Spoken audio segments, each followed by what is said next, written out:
right, sorry for the delay. I am Hannah Dormido. I'm a graphics reporter and cartographer at Washington Post. So today I'm going to walk you through examples of how we use OpenStreetMap data for news mapping. And wish me luck. Hang on. So a little about me first. I'm a full-time cartographer and journalist at the Post. I've lived a few years before I got to this point. I was working for a magazine out of college. I came from journalism school. I did produce for TV for a while, and then I don't know what happened, but I started doing data viz in 2012 and learned it on the job at the Financial Times. Started learning cartography on YouTube and just like went from there. And then I worked for Bloomberg before I worked for the Washington Post. So that's like my crazy timeline in a minute. Aside from that, aside from like cartography at work, I do mapping stuff on the side, like passion projects. I do the Dormido maps, and I am currently the vice president-elect for the North American Cartographic Information Society. So shout out, if you want to join us, please do. And we also have our own conference, but that's another conversation. I'm also, but I love all animals. So getting that out of the way, why we map for news and how do we use OSM data? First is it's the basic mapping use for us. So when breaking news events happen, we show the location of an event. So on this side, you can see when Bolsonaro's supporters breached government buildings, we were doing a live page on the Washington Post homepage, and my job was to write a short blurb about it and tell the people, where is this happening? Because some of the people who's watching the news are aware of, where in the world this is, but a lot of our readers aren't really exactly sure where it is. So OSM data is helpful for us in this case as our base map because it gives you the nitty-gritty of things. It shows you the buildings, it has polygons, it has the streets. And honestly, if I had to build that from scratch, the news would have been done before I could create my own map. So that's why this is very vital for us. So like roads, alleys, and all that. I have an example. Computer. This is intimidating. I was very confident with my computer. I'm trying to open this link, please. I don't know where it opens. Oh, no, not perfect. Wasn't perfect. Great ad. I know. Great ad. I think they're supporting us anyway, right? So. Hey, OSM. While you're at it, can you douse those lights up there so we can actually see the screen? Can we?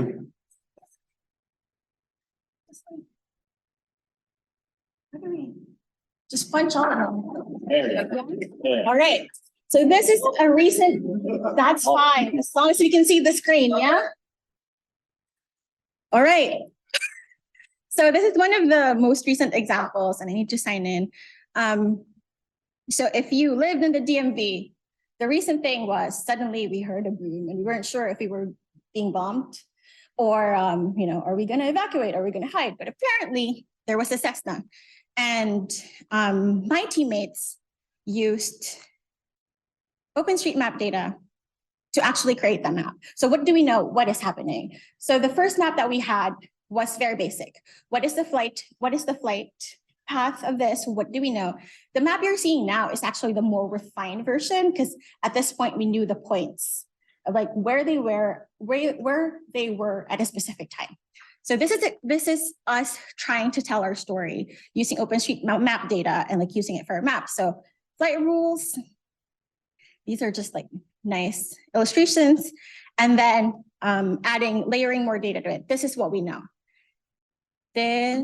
So special flight rules. So I'm not sure if everyone is aware, but you're not allowed to fly aircraft over DC. You have to go through Maryland and Virginia. And if you go through DC, the military will come after you, which happened this time. And the sonic boom happened because they were trying to chase the Cessna because it was an authorized air air flight area.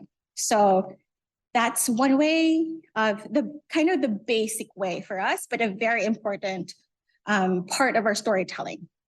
So locator maps. The second one, oh my God.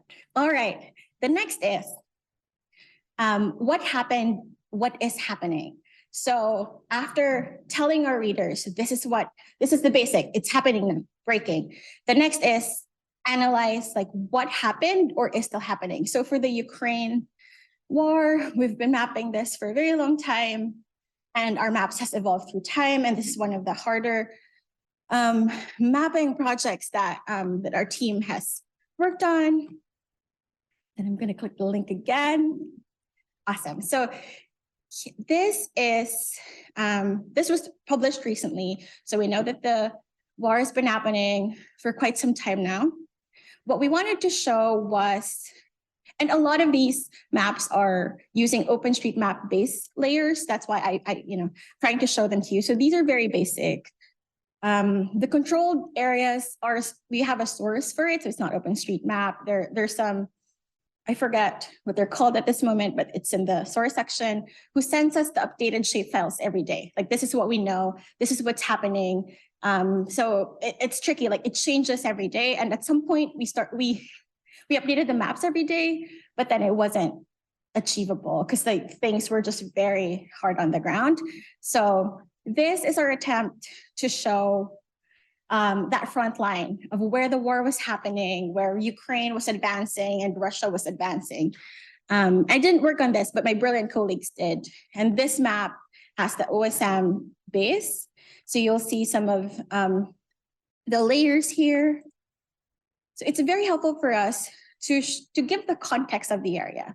Like a lot of us are seeing pictures, right? Google Maps, but here you'll see, this is the divide. This is where, the Russians are. You'll see areas where people are and stuff like that. And if you read the story, it's being explained that way, but I'm not going to go through it right now because it's just going to be really, really long. So this is more of, it's still ongoing. So what is happening in Russia? And that's what my team tries to do, with these maps. And then the next layer is a deeper dive into the details. So it's another Ukraine story. The deeper dive usually comes either after an event has happened. So we kind of have the data, say a year after or 6 years after, or if it's climate change, maybe, I don't know, 15 years, whatever, like we have this data now and we can analyze it. But for this one, we also have, this is for the flood in Ukraine. And after we did the locator map that went out on the breaking news, so like, this is the dam, this is what happened. My colleagues created this map to tell our readers, okay, this is what it looks like on the ground and why is this important? So the challenge with this maps is there's so much layers and there's a lot of stories that you can tell on one map. So our job is to parse it out and say, if my reader looks at this for 5 minutes, what are they going to get from it? So all these layers you see are from OpenStreetMap, and that detail is very important because now you see where the power plant is, all these like areas where the river goes and stuff. The Russian controlled areas are here too, but this is a different source. It's that organization that helps us to keep track of what's happening on the ground. And again, on the surface, it's a very beautiful map, but it's also a really hard topic to discuss. But this is why it's important, because like we use the map to anchor the readers and tell them this is how it looks like on the ground. So you see all these roads here, where the water goes, like all this detail we could not have if this was not an OpenStreetMap base. We'll get satellite images, that's okay. And they give us details too, but then again, with satellites, sometimes you'll get cloud cover, you'll get all these things that are tricky and you can't really handle them. Like you can clear the cloud cover, but then again, it's not gonna be as clear as what we're trying to do with the OpenStreetMap data.